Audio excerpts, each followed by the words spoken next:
सहित धेरै कुराहरू पावलबाट हामीले सिक्न एकदमै असीमित छ भन्नुपर्छ। त्यसकारणले हामी आज पावल चाहिँ मण्डली स्थापकको रूपमा Paul as a church planter भनेर हामीहरू हेर्दैछौँ। त्यसकारणले बडो ध्यान दिएर गम्भीरताका साथ सुन्नुहोस्। हामी अन्तर्क्रिया पनि गर्नेछौँ बीच बीचमा र म विश्वस्त छु, मेरो प्रार्थना पनि यही नै छ र आजको हाम्रो सिक्ने कुराहरू सुन्ने कुराहरूबाट तपाईहरुको जीवनमा अवश्य पनि धेरै आशिष आउनेछ। अनि आजको विषय चाहिँ धेरै लामो विषय भएको हुनाले आजको हाम्रो भेटघाटमा सबै पावल एउटा मण्डली स्थापकको रूपमा, पावल एज अ चर्च प्लान्टरको रूपमा हामी सबै कुरा हेरि सक्दैनौँ। त्यसकारणले आजको शीर्षक अन्तर्गतको आज हामीले हेर्ने कुरा चाहिँ पहिलो खण्ड हुनेछ। दोस्रो खण्ड, यही शीर्षक अन्तर्गतको दोस्रो खण्डलाई हामी अर्को भेटमा हेर्नेछौँ। त्यसकारणले तपाईहरु प्रार्थना सहित आजको कुरालाई राम्रोसँग ध्यान दिएर सुन्दै अगाडि बढ्दै जानु होला। म अब स्क्रिन शेयर गर्न थाल्छु अनि सोही बमोजिम हामी बिस्तारै अगाडि बढ्दै जाउँ। हुन्छ ल, हामी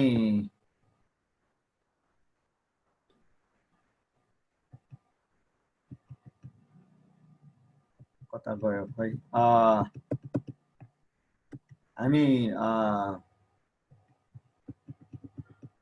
म अर्कै उसमा कता गयो खै,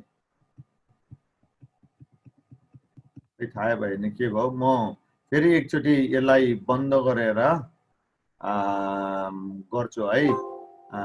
अलिकति समय यताउता भयो। सुरुदेखि नै गर्नको लागि चाहिँ ल, म अब स्क्रिन शेयर गर्छु। हजुरहरू बडा ध्यान दिएर राम्रोसँग सुन्नुहोस्, हेर्नुहोस् र धेरै आशिषित हुनुहोस् भन्ने मेरो प्रार्थना छ है त। के हुन्छ ल, हाम्रो आजको शीर्षक देखिहाल्नुभयो। आज हामीले हेर्ने कुरा चाहिँ यही नै हो। पावल चाहिँ मण्डली स्थापकको रूपमा, र हामी तपाईलाई थाहा छ इतिहासले पनि प्रमाणित गरेको कुरा हो कि व्यक्तिको रूपमा हामीले हेर्दा, संस्थागत रूपमा होइन, व्यक्तिगत रूपमा हामीले हेर्ने हो भने पावलले जति सुसमाचार प्रचार र मण्डली स्थापना जति गर्यो अहिलेसम्मको इतिहासमा कसैले पनि, कुनै पनि एक व्यक्तिले यति धेरै गरेको छैन। अनि उसको यो व्यक्तिगत सफलता होइन, योलाई चाहिँ हामी तपाईले बुझ्नुपर्छ। उसको यो व्यक्तिगत सफलता होइन, यसमा चाहिँ उसले प्रयोग गरेको रणनीतिको सफलता हो, तरिकाको सफलता हो र उसको समूहको सफलता हो भन्ने कुरालाई आज हामीहरूले बुझ्नेछौँ। ल, अब यस अन्तर्गत पहिलो कुरा चाहिँ हामी के हेर्छौँ भनेदेखि हामीले मण्डली स्थापनाको सेवामा चाहिँ किन सबैजना समर्पित हुन पर्ने, किन? तपाईलाई कस्तो लाग्छ? पावलले जस्तै हामी तपाईँ पनि, हामी वर्तमान शताब्दीका विश्वासीहरू पनि मण्डली स्थापनाको सेवामा किन समर्पित भएर अगाडि बढ्नु पर्ने? त्यो तपाईँ मेरो लागि एउटा चुनौतीको प्रश्न हो। र हामी सबैले, र हामीहरू जुन जुन मण्डलीबाट छौँ, हाम्रो मण्डलीहरूको निम्ति पनि एउटा चुनौतीको प्रश्न हो। हामी सबै मण्डली स्थापनाको सेवामा किन समर्पित भएर लाग्नै पर्ने, जसरी पावल लागेको थियो। अनि यहाँनिर मैले एक दुईवटा, तीनवटा फोटो ल्याएको छु। अनि त्यो तीनवटा फोटोले बोल्छ कि हामीले किन मण्डली स्थापनाको सेवाकायमा तन मन धन समय श्रम सबै कुरा लगाउनु पर्ने। यहाँनिर यो तपाईले फोटो देख्नुभयो होला। यो मानिसहरू यस्ता खालका कुराहरूमा झुम्मिराखेका छन्। अनगिन्ती मान्छेहरू यस्तो खालको कुरामा झुम्मिराखेका छन्। तपाईले देख्नुभयो, यो भक्तपुरको बिस्केट जात्राको लिङ्गो हो यो।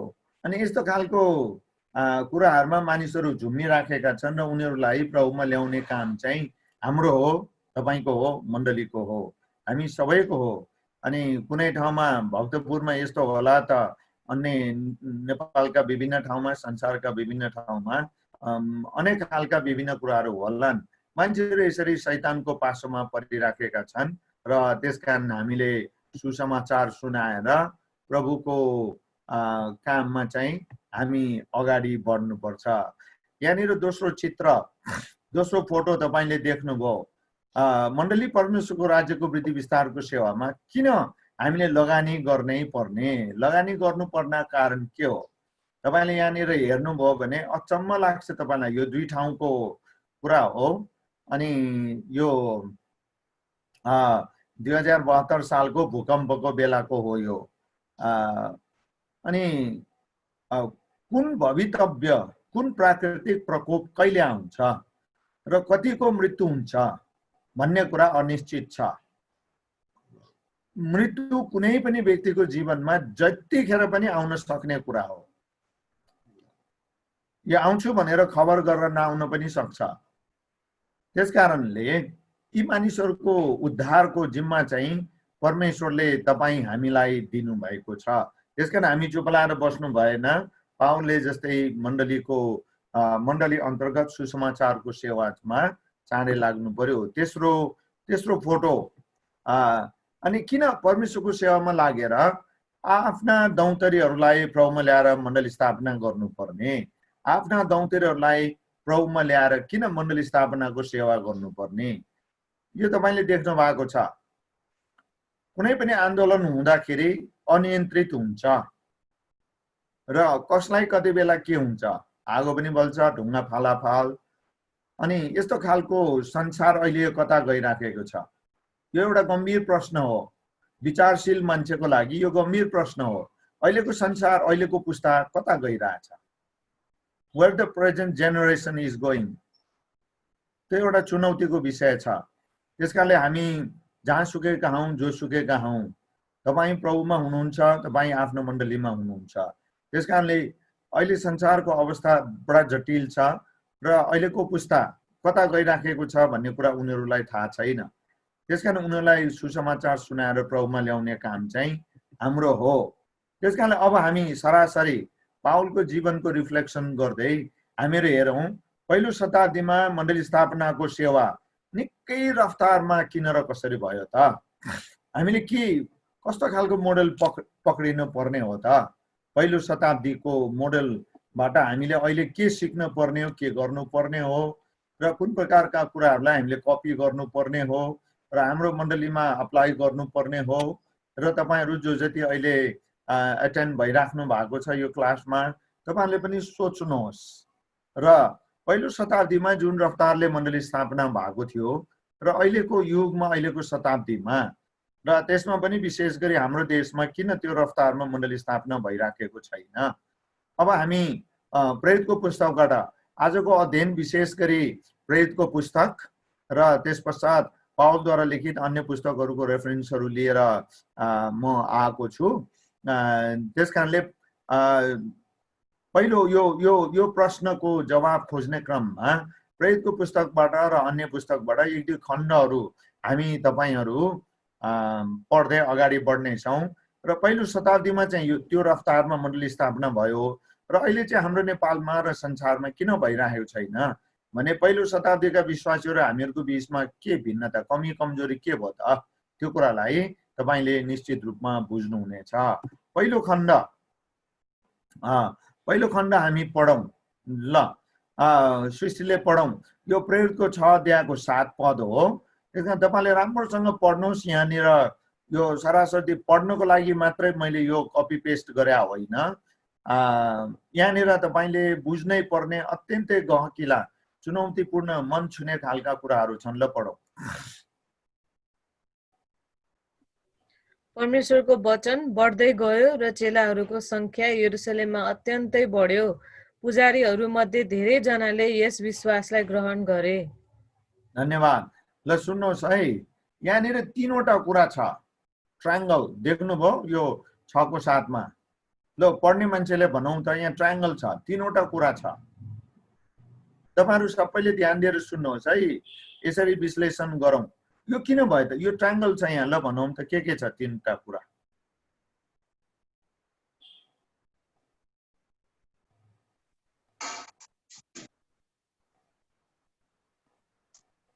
भनौँ।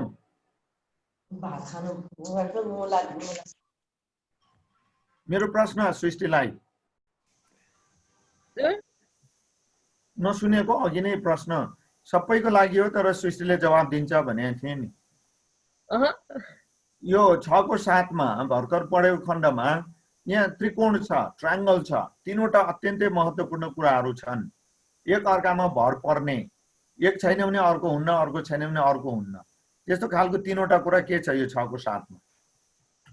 तीनवटा कुरा परमेश्वर, वचन र विश्वास। मण्डली स्थापनाको कन्टेक्स्ट भित्र राखेर बुझ्नु पर्यो।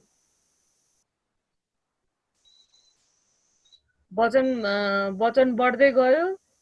हजुर। चेलाहरूको संख्या पनि बढ्दै गयो। अनि तेस्रो पुजारीहरूले ग्रहण गरे। हो, देख्नुभयो? धन्यवाद, गुड, एकदम राम्रो। पहिलो कुरा वचन बढ्दै गयो।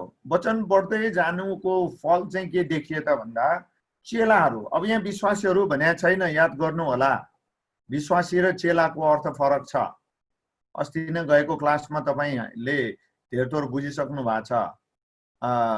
अनि वचन बढ्दै गयो र चेलाहरूको संख्या बढे फलस्वरूप के भयो रे? पुजारीहरूले पनि विश्वास गरे। अब सुन्नुहोस्, यो अत्यन्तै गहन कुरा छ यहाँ। पुजारीहरू भनेका को हुन् त भन्दा यहुदी धर्मका पुजारीहरू हुन् र उनीहरू येशूको नाउँ सुन्न पनि नचाहने र येशूको नाउँ ग्रहण गर्ने, येशूको नाउँलाई पछ्याउनेहरूलाई हत्या गर्ने सम्मका कामहरू गर्न सुर्याउने समूहका मान्छेहरू, र यिनीहरूले पनि विश्वास गरे। थोरैजना पुजारीले होइन रे, धेरैजना पुजारीले यो विश्वासलाई ग्रहण गरे। किन भन्दा वचनलाई गम्भीरतापूर्वक लिए। उनीहरू सर्वसाधारण विश्वासी मात्र भएर बसेनन्, चेलाहरू भए। कुरा यो छ, खासमा कुराको चुरो यही छ, चेलाहरू भए। अनि चेलाहरू भएपछि गुरुले जे गर्छ त्यो नै गर्छ। त्यसैको परिणाम स्वरूप पुजारीहरूले धेरै विश्वास गरे। दाती बाबु दोस्रो खण्ड पढौँ, 12 को 24। तर प्रभुको वचन बढ्दै र फैलिँदै गयो। बारनाबास र साउल आफ्ना मिसन पूरा गरेर यरुसलेमबाट फर्के। ल, अचम्मको कुरा हो कि? तर प्रभुको वचन बढ्दै गयो र फैलिँदै गयो। वचन बढ्दै गयो, फैलिँदै गयो। अनि फलस्वरूप के भयो? बारनाबास र साउल, यो साउल भने पाउल हो है त। 13 अध्यायदेखि उसको नाम बदलिन्छ होइन? साउल चाहिँ आफ्नो मिसन पूरा गरे, यरुसलेमबाट फर्के। भनेपछि संगठित रूपमा प्रभुको वचनको प्रचार, सुसमाचार प्रचारको काम अगाडि बढ्दै गरेको यो 12 को 24 ले भन्छ है त। ल, सञ्जित बाबुले पढौँ 13 को 49। प्रभुको वचन सबै इलाकाभरि फैलियो। ल, धन्यवाद सञ्जित बाबु। सञ्चय ठिक छ होइन त? हजुर, सञ्चय छु गुरुबा। ल, धन्यवाद, खुसी लाग्यो आज। अब कन्टिन्यू हरेक आइतबार है त। ल, प्रभुको वचन चाहिँ कहाँ कहाँ बढ्दै गयो त भन्दा सबै इलाकामा मात्रै भनेन। यहाँ शब्द के लाउनुहोस्, सबै इलाकामा मात्रै भन्नु र सबै इलाका भरि भन्नुमा फरक के छ? के छ फरक? इलाका मात्र भन्ने बेला त्यो कुनै एउटा क्षेत्रमा एकजना मात्र भएको हुन सक्छ, तर इलाका भरि भनेपछि त्यही इलाका भित्र पनि धेरैजनामा फैलियो भन्ने जस्तो हो। त्यो गाउँ, त्यो एरिया, त्यो बजार, त्यो सहरमा सुसमाचार नसुनेको कोही पनि भएन होइन? धन्यवाद पदम बाबु। ल, खोइ अब म देख्दिनँ कसैलाई पनि। म अर्को खोलौँ है त। ल, हाम्रो पास्टर पञ्चले पढिदिनु त 16 को 14।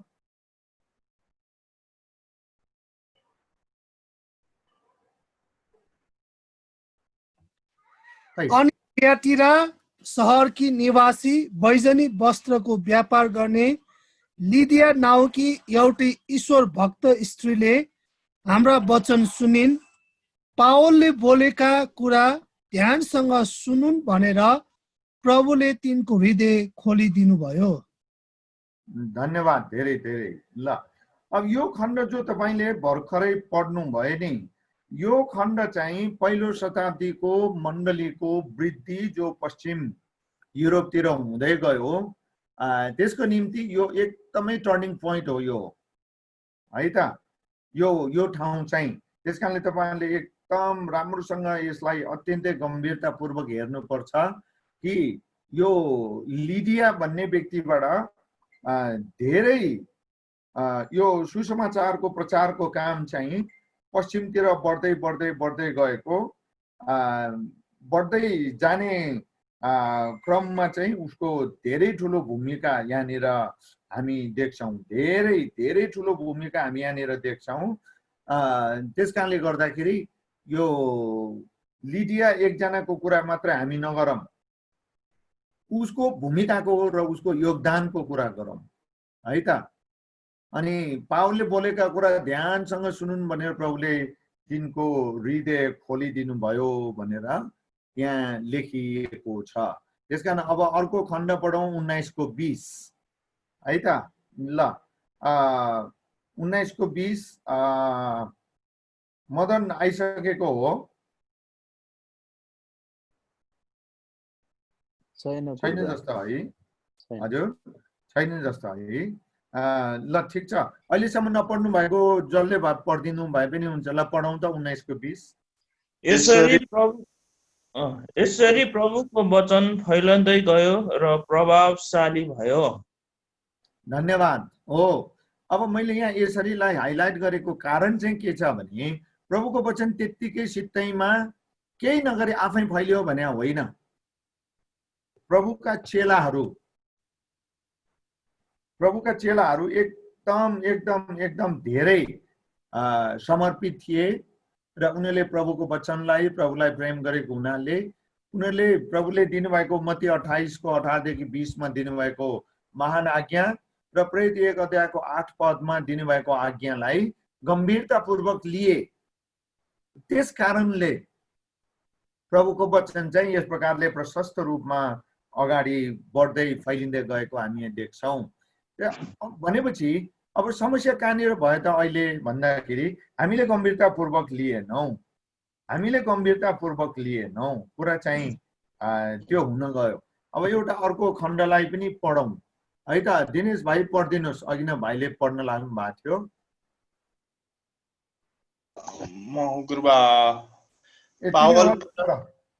वर्षसम्म आफ्नै खर्चमा रोममा बसेर तिनी कहाँ आउनेहरू सबैलाई तिनले स्वागत गरे। तिनले खुल्लम खुल्ला र बिना रोकटोक परमेश्वरका राज्यको प्रचार गर्थे र प्रभु येशू ख्रीष्टको बारेमा शिक्षा दिन्थे। धन्यवाद। ल अब यहाँनिर चाहिँ यो अहिले यसरी पढ्ने चाहिँ अन्तिम खण्ड हो। यो आफ्नै खर्चमा, होइन, आफ्नै खर्चमा भनेर यस प्रकारले भन्छ। भनेपछि अब यो सुसमाचार प्रचारको सेवाको काममा अब फलानेले गरिदियोस्, यसले गरिदियोस्, उसले गरिदियोस् भन्ने कुरा आउँदैन। जो जतिले जे गरे प्रभुको सेवा उनीहरूले त्यो प्रकारले इनाम पाउँछन्। पावलले यो कुरा राम्रोसँग बुझेको थियो। त्यसकारणले उनीहरू, पावल चाहिँ आफ्नै रोममा उसलाई पक्रेर लगेको थियो, खासमा कैदीको रूपमा छ ऊ, तर उसलाई चाहिँ बाहिर आफ्नै कोठामा भाडामा आफ्नै कोठा लिएर बस्ने छुट उसलाई दिएको थियो, किनभने ऊ रोमी नागरिक थियो।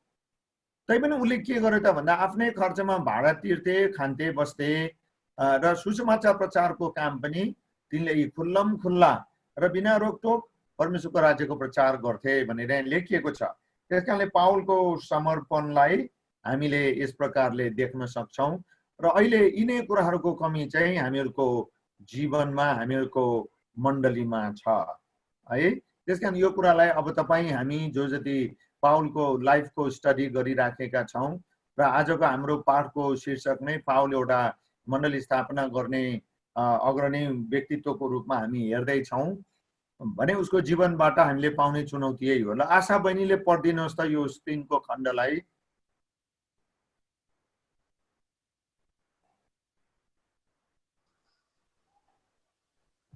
बाइबल अनुसारको मण्डली स्थापना गर्नु भनेको आत्माले चुने छानेको मान्छेलाई उहाँले देखाउनु भएको ठाउँमा जाने, पठाउने र उहाँले दिनुभएको निर्देशन प्रारूप अनुसार काम गरेर उहाँले दिनुभएको संरचना अनुसारको तरिकाको अख्तियार गरेर उहाँको राज्यको वृद्धि विस्तारमा आफैलाई समर्पण गर्नु हो। यसका लागि मण्डलीले धेरैलाई आत्मिक आँखा खोलिदिन तालिम दिनै पर्छ। ल अब यसमा चाहिँ हरेक विश्वासीहरूको भूमिकाको आवश्यकता र मण्डलीको भूमिका कहाँनिर छ त भन्ने कुरा हो। अब तपाईँको मनमा प्रश्न छ यो मण्डली स्थापना भनेको क्या हो भन्ने खालको जिज्ञासा छ भने त्यसको जवाफ यहाँनिर छ। पहिलो कुरा, मण्डली स्थापना भनेको तपाईको मण्डलीले अर्को एउटा मण्डली जन्माउनु भने मात्रै होइन, त्यो चाहिँ सानो अलिकति नेरो अन्डरस्ट्यान्डिङ हो। अब एउटा वाइड अन्डरस्ट्यान्डिङमा बिब्लिकल अन्डरस्ट्यान्डिङमा जाने हो भने मण्डली स्थापना गर्दै जानु भनेको चाहिँ परमेश्वरको राज्यको वृद्धि विस्तारमा विस्तार गर्दै जानु हो। अनि यसका लागि यो चाहिँ यो एउटा प्रक्रिया हो। मण्डली स्थापना यो इभेन्ट होइन, इन्सिडेन्ट होइन, यो प्रोसेस हो। यसको लागि तपाईँ तयार हुनुपर्छ पावल जस्तै, है त। अनि मण्डलीको भूमिका के रहन्छ त भन्दा एकातिर परमेश्वरको राज्यको वृद्धि विस्तारको रूपमा त्यो हिसाबले हामीले हेर्नु पर्यो भने अर्कोतिर यसको लागि तपाईँको समर्पण चाहिँ धेरै आवश्यक छ, अत्यधिक आवश्यक छ। त्यसकारणले गर्दाखेरि तपाईँको समर्पण कमजोर हुने बित्तिकै परमेश्वरको राज्यको वृद्धि विस्तारको गतिमा बाधा परिहाल्छ। त्यसकारण तपाईँ आज जो जति यहाँनिर हुनुहुन्छ, यहाँ मेरो लिस्टमा म 2 पटक छु म, त्यसकारणले 12 जना हामीहरू यहाँनिर छौँ। तपाईँ 12 जना भाइ बहिनीहरू म लगायत सबैले बुझ्नु पर्यो कि परमेश्वरको राज्यको वृद्धि विस्तारमा मेरो भूमिका अत्यन्तै महत्त्वपूर्ण छ। पावलले यो बुझेको कारणले उसले जीवनै समर्पण गर्यो।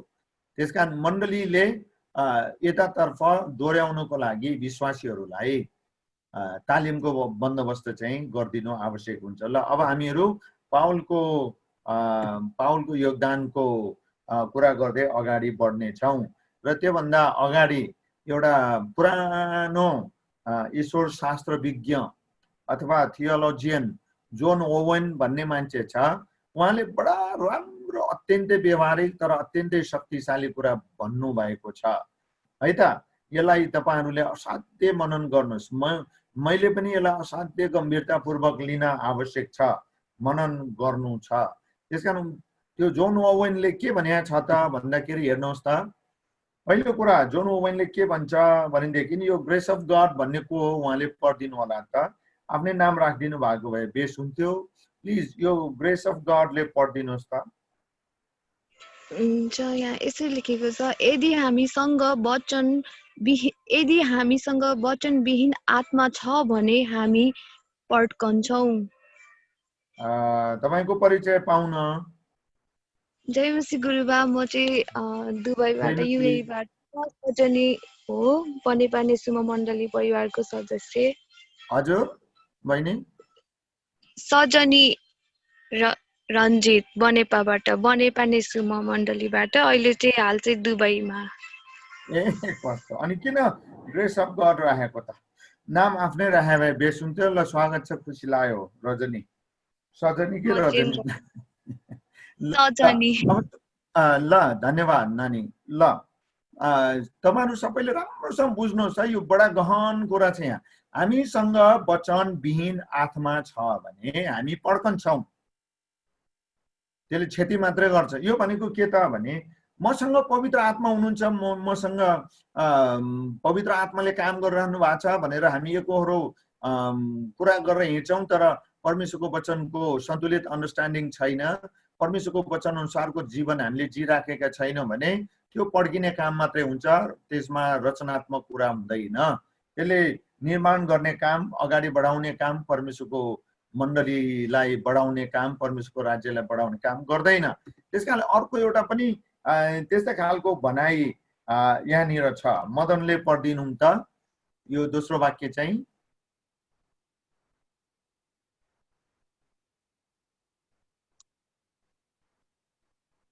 मदन, यदि हामीसँग आत्माविहीन वचन छ भने हामी सुक्खा हुन्छौँ। अब यो धन्यवाद बाबु मदन। अघिल्लो र पछिल्लो वाक्यको तुलना गर्नुहोस्, ठ्याक्कै उल्टो छ, ठ्याक्कै उल्टो छ। हेर्नुहोस्, यदि हामीसँग वचन, परमेश्वरको वचनको शिक्षाको अभाव छ तर पवित्र आत्मामा मात्रै अतिरिक्त जोड दिन्छ भने पड्किने काम मात्रै हुन्छ। तर त्यसको ट्याक्क उल्टा चाहिँ पवित्र आत्मालाई जीवनमा हामीले काम गर्न दिएका छैनौँ, तर हामीसँग धेरै वचनको शिक्षा छ भने, वचनको शिक्षा मात्रै धेरै छ तर पवित्र आत्मालाई हामीले हाम्रो हृदय जीवनमा चाल चरित्रमा काम गर्न दिएका छैनौँ भने हाम्रो जीवन सुक्खा हुन्छ अरे। त्यसकारणले निचोड चाहिँ अब के छ त? निचोड के छ? ल केदार भाइले पढिदिनुहोस्।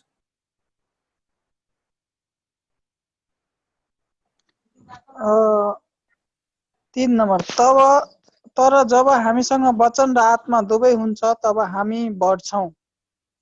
धन्यवाद केदार भाइ, सुन्नुभयो? हामी पड्कन्छौँ, हामी सुक्खा हुन्छौँ, हामी बढ्छौँ। तपाईँ कुन चाहिँ हुने हो? पड्किने खालको हुने हो कि चर्चमा यताउता मान्छेको अगाडि होइन, अनि मान्छेको अगाडि सुक्खा हुने हो कि बढ्ने हो? यदि बढ्ने हो भने जन ओवेनको यो टिप्स अनुसार हामीले बुझ्नु पर्यो, हामीसँग दुवै कुराको सन्तुलन हुनु पर्यो।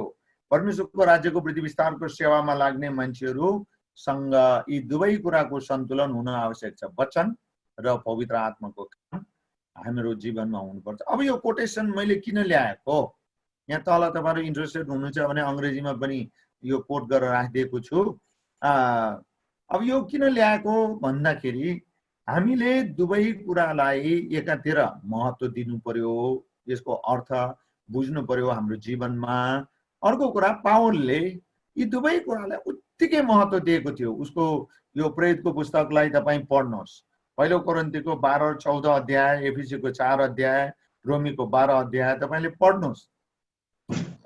यो तेस्रो वाक्यमा लेखिएको कुरा चाहिँ जस्ताको तस्तै हामी पुरा भएको देख्छौँ है त। ल अब हामी अगाडि बढ्दै जाउँ। त्यसैले अब हामीले चाहिँ के गर्नु पर्यो? तपाईँले चाहिँ के गर्नु पर्यो? तपाईँलाई कस्तो लाग्यो यो एकदम असन्तुलित रूपमा पवित्र आत्मालाई मात्र जोड दिएर वचनको शिक्षामा ध्यान नदिने र वचनको शिक्षामा बाइबलका कुराहरूमा मात्रै जोड दिएर पवित्र आत्मालाई हाम्रो आफ्नो जीवनमा स्थान नदिने, अब यो दुईटा कुरा गलत हो। त्यसकारणले जोन ओवेनले के भन्छ अरे, दुवै कुरालाई सन्तुलित रूपमा हामीले हाम्रो जीवनमा पावलले जसरी नै काम गर्न दिएपछि अनि बल्ल हामी अगाडि बढ्न सक्छौँ। मण्डली स्थापनाको सेवाको काम हामीबाट हुँदै जान्छ। त्यसैले अब हामीले के गर्नु पर्यो त? ल निरेशले पढौँ। यो बाइबलको खण्ड पनि पढ्नुपर्छ है त। यो जुन जुन खण्डमा बाइबलको रेफरेन्स आउँछ तपाईँले पहिले नै सबैको साथमा दाहिनेतिर बाइबल रहोस् र जजसको भागमा जुन जुन खण्ड आउँछ त्यो खण्ड चाहिँ तपाईँले पढिदिनु पर्छ। ल निरेशले पढौँ यो र बाइबलको खण्ड। सुन्नु भएको छ मजाले? ल म यहाँ अरू पनि काम गर्दै थिएँ। ल म यो बाइबल भर्स पनि मैले पनि पढ्ने हो? हजुर। ल पहिला यो प्याराग्राफ पढ्छु अनि त्यसपछि एकैछिन यहाँ बाइबल पनि पल्टाउँदैछु म। दोस्रो तिमोथी 2:2। मण्डली स्थापनाको अभियानको लागि हामीले समूहमा मिलेरै बुद्धिमानी साथ परमेश्वरले मिलाइदिनु भएका बन्दोबस्तका विश्वासयोग्य भण्डारे भएर वचन प्रचार, हुर्काउने र तालिम दिने काम व्यक्ति र मण्डलीले गर्नुपर्छ। 2 तिमोथी 2:2 मा यसरी यहाँनिर लेखिएको छ 2:2 धेरैजना साक्षीहरूको उपस्थितिमा तिमीले मबाट जे कुरा सुनेका छौ ती अरूहरूलाई पनि सिकाउन सक्ने विश्वासयोग्य मानिसहरूलाई सुम्पिदेऊ। अनि 4:1 र 2 परमेश्वरको सामने र जिउँदा र मरेकाहरूको इन्साफ गर्न आउनुहुने ख्रिस्ट यीशुको सामने अनि उहाँको आगमन र राज्यलाई ध्यानमा राखेर म तिमीलाई कडा आज्ञा दिँदछु। वचन प्रचार गर, समय र बेसमयमा तत्पर बस, अर्ती देऊ, हप्काऊ, चाह देऊ र धैर्यमा र शिक्षा दिने कुरामा नचुक। धन्यवाद। ल अब यो स्लाइड्सहरू तपाईहरुको हातमा पनि आइपुग्ने भएको हुनाले मैले धेरै यसको व्याख्या विवरण गरिराख्नु पर्दैन होला, तपाईहरु पछि आफै पनि बुझ्न सक्नुहुनेछ। तर एक दुईवटा कुरा यो खण्डमा तपाईहरुले बुझ्नु भएको म के चाहन्छु भने मण्डली स्थापनाको सेवकाई चाहिँ यो परमेश्वरले सुरु गर्नु भएको अभियान हो। त्यसकारण यो अभियान चाहिँ एक्लो नाच होइन है, याद गर्नुहोस्। वन म्यान शो होइन, वन म्यान गेम होइन। यो चाहिँ समूहमा टिममा मिलेर गर्ने काम हो। अनि यसको लागि पवित्र आत्माको अगुवाई पनि त्यतिकै आवश्यक छ। एकछिनपछि तपाईं त्यो स्पष्टसँग बुझ्नु हुनेछ। अनि परमेश्वरको वचनको ज्ञान नलेज पनि तपाईसँग हुनु उत्तिकै आवश्यक छ, किनभने परमेश्वरको राज्यको वृद्धि विस्तारमा लाग्दाखेरि यी दुवै कुरालाई परमेश्वरको वचनको ज्ञान र पवित्र आत्माको काम, यी दुवैलाई बुद्धिमानी साथ तपाईले आफ्नो जीवनमा काम गर्न दिनुपर्छ। अनि बल्ल परमेश्वरले मण्डली स्थापनाको सेवकाईको निम्ति मिलाइदिनु भएको बन्दोबस्तको यो स्टिवर्डशिप, यो जिम्मेवारीलाई तपाईले राम्रोसँग बुझ्नु हुनेछ अनि प्रचार गर्दै जानु हुनेछ र परमेश्वरको राज्यको वृद्धि विस्तारमा तपाईले भूमिका खेल्नु हुनेछ। अब यसको लागि चाहिँ मण्डलीलाई मात्र दोष लाएर पनि भएन, तपाई आफूले पनि व्यक्तिगत रूपमा इनिसिएटिभ्सहरु लिनुपर्छ। अब पावलले दोस्रो तिमोथी 2:2 मा पनि त्यही भन्छ। 4:1 र 2 मा अझ 4:2 मा चाहिँ अत्यन्त कडा तरिकाले भन्छ, शब्द नै यही प्रयोग गर्छ, म कडा तरिकाले तिमीलाई भन्छु समय र बेसमयमा। यसको अर्थ सुहाउने अथवा नसुहाउने, सजिलो अथवा गाह्रो, सतावट दुःख समस्या भएको ठाउँमा समयमा अथवा नभएको नहुने ठाउँ र समयमा वचनको प्रचार गर्दै जाऊ। अनि यो 2 पदलाई तपाईले अझ ध्यान दिएर अगाडि पढ्दै जानुहोस् भन्ने मेरो सुझाव सहितको अनुरोध छ। रामदेवी, ल यो शीर्षक पढौं अनि त्यसपछि पहिलो कुरा पनि पढौं र बाइबलको खण्ड पनि ठ्याक्कै निकालिराखौं है त। अनि यो 1 नम्बर पढिसकेपछि बाइबलको खण्ड पनि पढौं है त रामदेवी। ल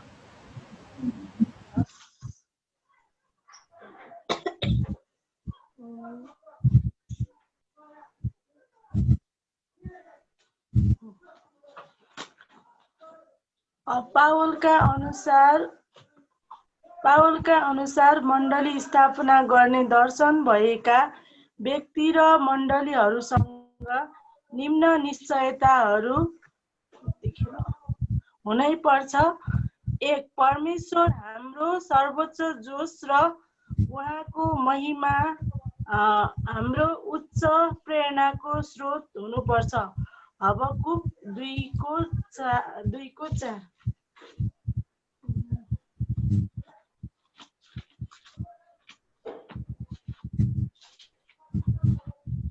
अलि टाइम लाग्छ कि क्या हो रामदेवी हबकुक पल्टाउनलाई?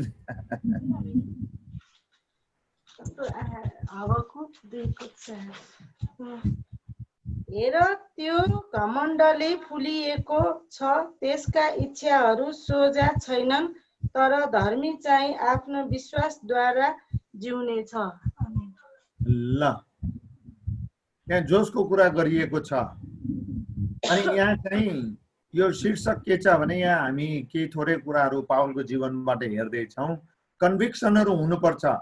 परमेश्वरको मण्डली, परमेश्वरको राज्यको वृद्धि विस्तारको सेवामा आफैलाई समर्पण गर्ने विश्वासीहरू, सेवक सेविका, अगुवाहरू, पास्टर्सहरू, एल्डर्सहरू, जोसुकै किन नहुन्, कुनै पनि मिसनमा काम गर्नेहरू, प्रभुको सुसमाचार प्रचार गर्ने, त्यो दर्शन बोझ बोलावटको फिलिङ, त्यो निश्चयता भएकाहरूसँग यी निम्नलिखित कन्भिक्सनहरू हुनुपर्छ पक्का रूपमा।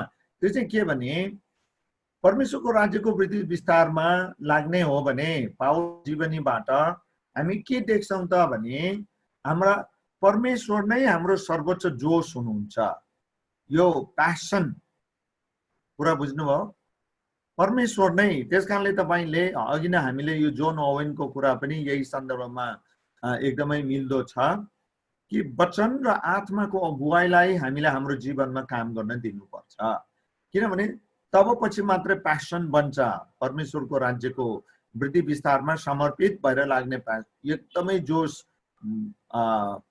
बढेर आउँछ। अनि यो किन त भन्दा उहाँको महिमा नै यी सम्पूर्ण कुराहरूको हाम्रो लागि, सम्पूर्ण सेवाको निम्ति हाम्रो लागि सर्वोच्च यो प्रेरणाको स्रोत हो। उहाँको महिमा, त्यसबाहेक केही पनि होइन।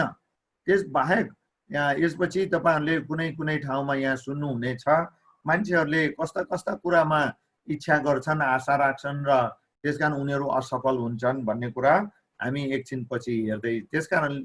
त्यसकारणले यो हबकुक 2:4 अनुसार हाम्रो जोश चाहिँ परमेश्वर र उहाँको वचनमा हुनुपर्छ, किनभने विश्वासले जिउँछ भनिएको छ। है त पावलले पनि यो गलातीको पुस्तकमा यही कुराको कोट गर्छ। है त ल अब सृष्टिले पढौं यो 2 नम्बर र वचनको खण्ड पनि।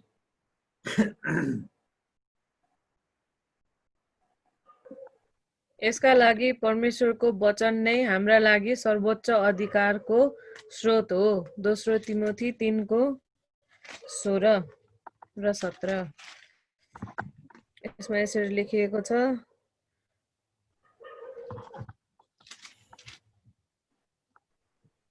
सम्पूर्ण पवित्र शास्त्र परमेश्वरको प्रेरणाबाट भएको हो र यो सिकाउनलाई, अर्ती दिनलाई, सच्याउनलाई, धार्मिकतामा तालिम दिनलाई लाभदायक हुन्छ, ताकि परमेश्वरको जन हरेक सुकर्ममा पूर्ण रूपले सुसज्जित भई सिद्ध भएको होस्।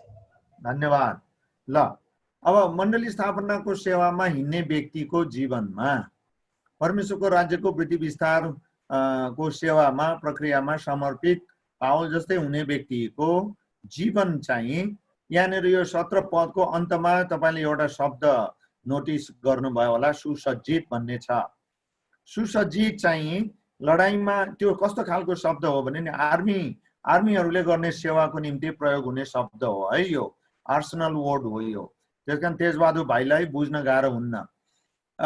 यो यसको अर्थ के हो भने लडाईमा जानको निम्ति त्यो मैदानमा उत्रिनु भन्दा अघि त्यहाँ मैदानमा लडाईको अवधिको लागि चाहिने सबै कुरा पहिला नै तयार भएर अनि लडाईको मैदानमा उत्रिनु पर्छ भने जस्तै परमेश्वरको राज्यको वृद्धि विस्तारको सेवामा लागेका मानिसहरू चाहिँ परमेश्वरको आत्मा, पवित्र आत्मा प्रभु र उहाँको वचनको शक्तिद्वारा चाहिँ सुसज्जित भएकै हुनुपर्छ। है त यो अत्यन्तै मुख्य कुरा हो जो हामी पावलको जीवनबाट स्पष्ट रूपमा प्रेरितको पुस्तक अध्ययन गर्दाखेरि हामी थाहा पाउन सक्छौं। ल अब तेस्रो नम्बर पावलको जीवन अनुसार मण्डली स्थापना गर्ने दर्शन भएका व्यक्तिहरूले निश्चित रूपमा बुझ्नु पर्ने तेस्रो कुरा चाहिँ के हो त? हामी पास्टर तेजबहादुर भाइबाट सुन्छौं। 3 नम्बर अनि वचनको खण्ड।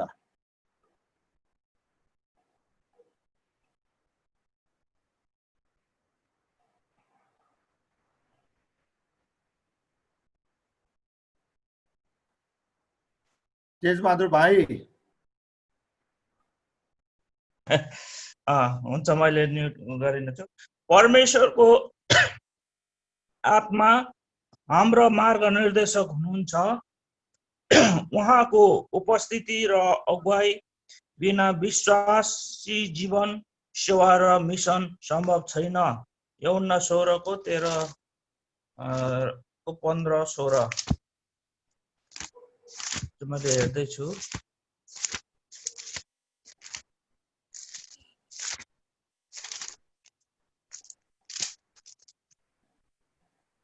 हुन्छ, यहाँ यसरी यूहन्ना 16:13-15 यसरी लेखिएको छ वचनमा, जब उहाँ अर्थात् सत्यका आत्मा आउनु हुनेछ तब उहाँले तिमीहरूलाई सबै सत्यतामा डोर्याउनु हुनेछ। उहाँ आफ्नो तर्फबाट बोल्नु हुने छैन। उहाँले जे सुन्नुहुन्छ त्यही बोल्नु हुनेछ र हुन कुराहरू तिमीहरूलाई घोषणा गरिदिनु हुनेछ। उहाँले मेरो महिमा गर्नुहुनेछ, किनभने जे मेरो हो त्यो मबाट लिएर तिमीहरूलाई सो घोषणा गरिदिनु हुनेछ। जे जति पितासँग छन् ती मेरा हुन्। यसै कारण मैले भने जे मेरो हो त्यो मबाट लिएर आत्माले तिमीहरूलाई घोषणा गरिदिनु हुनेछ। ल धन्यवाद भाइलाई।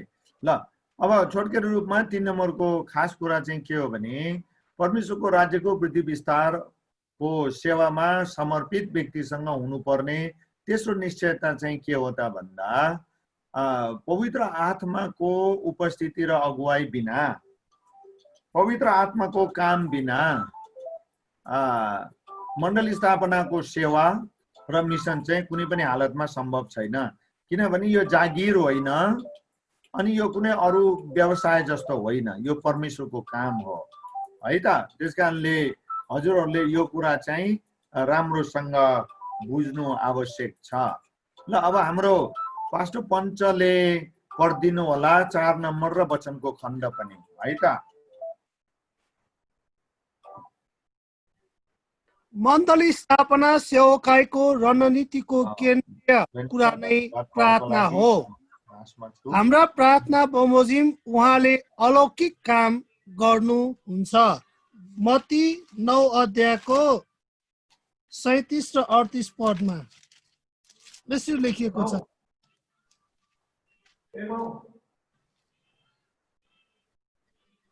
तब उहाँले आफ्ना चेलाहरूलाई भन्नुभयो, फसल प्रशस्त छ तर खेतालाहरू थोरै छन्।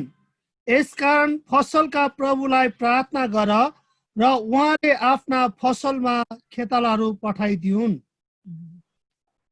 धन्यवाद।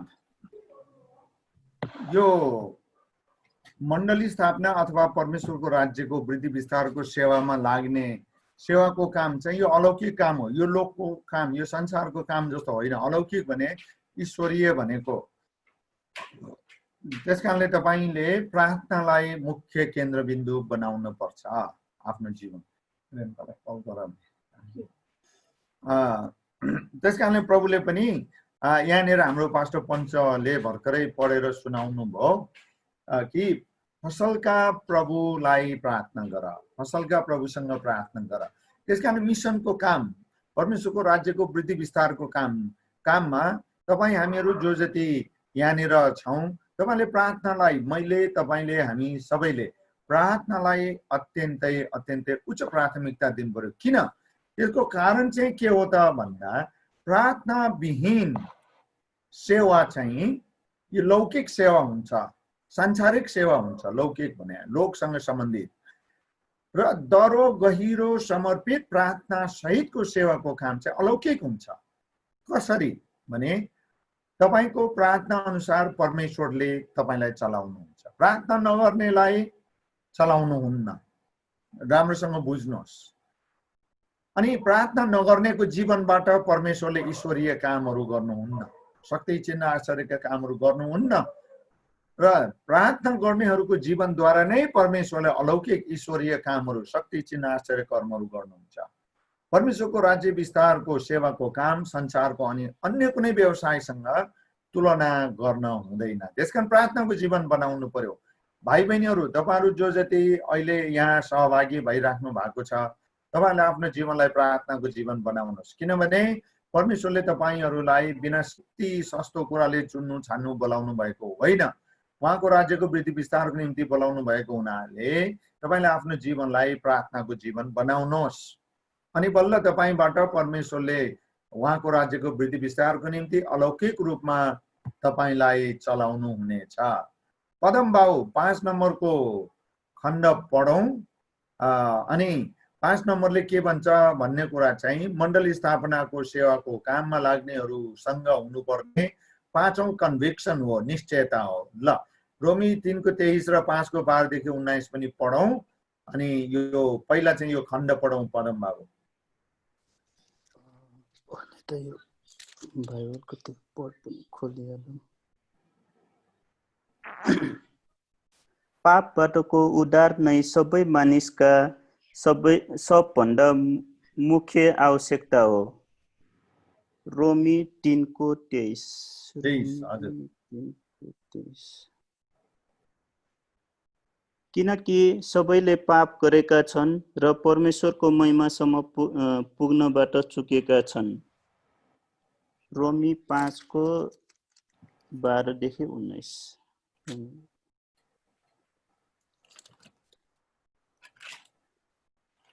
एकजना मानिसद्वारा संसारमा पाप आयो र पापबाट मृत्यु। यसरी सबै मानिसले पाप गरेका हुनाले सबै मानिसमा मृत्यु फैलियो। व्यवस्था दिन अघि पनि संसारमा पाप थियो, तर जहाँ व्यवस्था छैन त्यहाँ पापको लेखा पनि हुँदैन। आदमदेखि लिएर मूसासम्मका मानिसहरूमाथि मृत्युले राज्य गर्यो। तिनीहरूमाथि पनि जसले आदमले गरे जस्तै अपराध गरेका थिएनन्, ती आदम चाहिँ आउनु हुनेको प्रतिरूप थिए।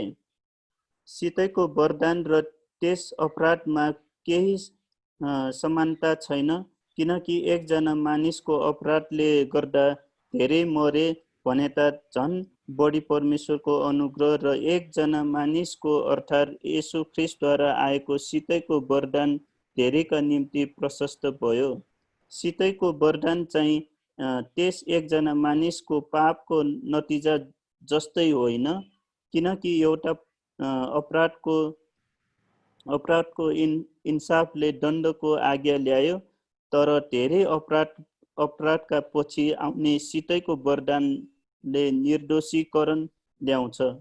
यदि एउटै मानिसको अपराधले गर्दा त्यस मानिसद्वारा मृत्युले राज्य गर्यो भने त झन् बढी प्रशस्त अनुग्रह र धार्मिकतामा सितैको वरदान पाउनेहरूले एउटै मानिस येशू ख्रीष्टद्वारा जीवनमा राज्य गर्नेछन्।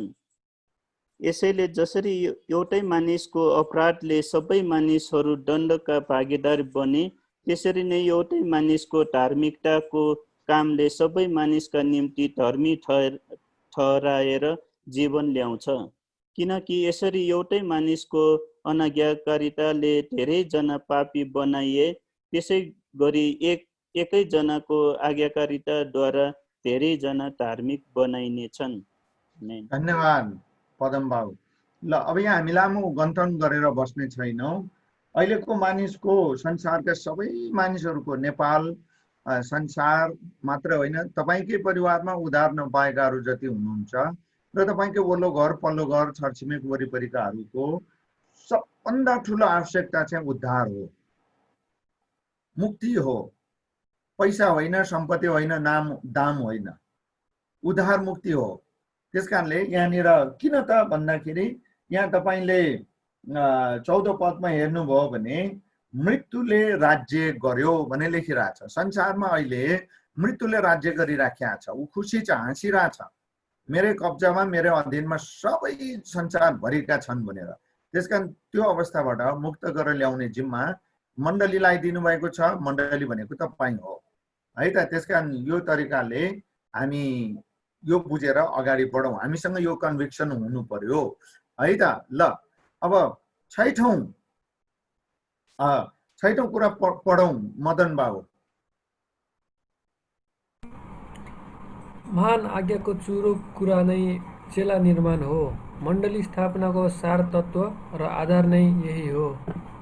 ल त्यसकारण मण्डली स्थापना अथवा परमेश्वरको राज्यको वृद्धि विस्तारको निम्ति बलियो यो त्यो सेवालाई बढाउँदै व्यवस्थित तरिकाले बढाउँदै लाने हो भने, यो दिगो तरिकाले बढाउँदै लाने हो भने चाहिँ चेला निर्माण मुख्य हो। डिसाइपलशिप चाहिँ मेन कुरा हो। सुसमाचार सुसमाचार सुसमाचार मात्रै भनेर चेला निर्माण गर्नेतिर हामी लागेनौँ भने परमेश्वरको राज्यको वृद्धि विस्तारको सेवामा बाधा हुन्छ, पुरा हुँदैन, राम्ररी हुँदैन, सफलतापूर्वक हुँदैन, थोरै समयमा धेरै हुँदैन।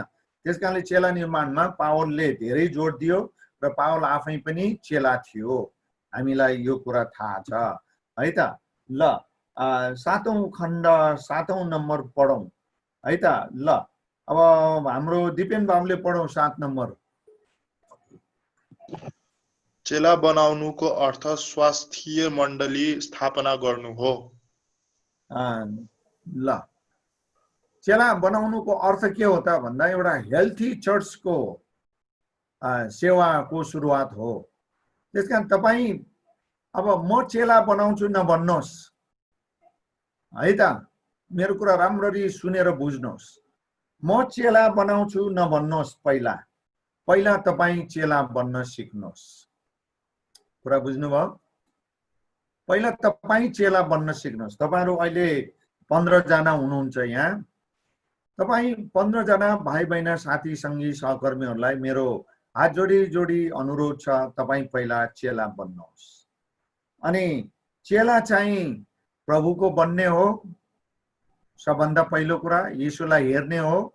अनि दोस्रो व्यवहारिक र फिजिकल रूपमा भन्ने हो भने तपाईलाई अहिले विश्वासमा सेवा संगतिमा यहाँसम्म जसले ल्याउनु भो उहाँको चेला तपाई बन्नुहोस्।